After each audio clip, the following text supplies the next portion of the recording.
خان صاحب کو جیل میں گئے ہوئے 24 دن ہو گئے، ایک غیر قانونی غیر آئینی فیصلے کے اندر گرفتار کیا گیا۔ آج ہمیں پوری امید ہے کہ انشاءاللہ خان صاحب کی ضمانت ہو جائے گی، ان کی سزا جو ہے سسپینڈ ہو جائے گی۔ دوسرے نمبر پر آپ کو بتاتا جاؤں کہ یہ کہا جا رہا ہے کہ سائفر والے کیس میں خان صاحب کو گرفتار کر لیا گیا ہے،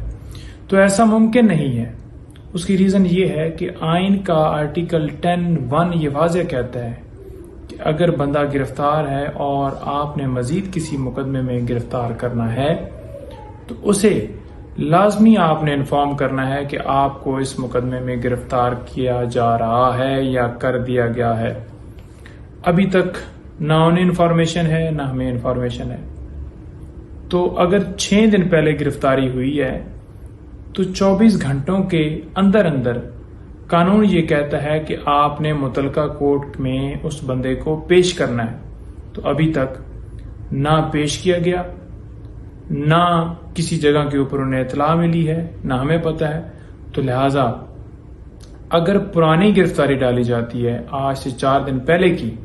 تو وہ بالکل غیر قانونی ہوگی، وہ آئین کی خلاف ورزی ہوگی، وہ گرفتاری نہیں ڈالی جا سکتی۔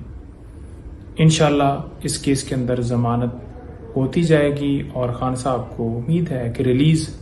کر دیا جائے گا، اور اگر کوئی ایسا ایکشن ہوتا ہے تو لیگلی ہمارے پاس بھی ہم پورا حق رکھتے ہیں، انشاءاللہ اس حساب سے ہم پرسو کریں گے۔ بہت شکریہ۔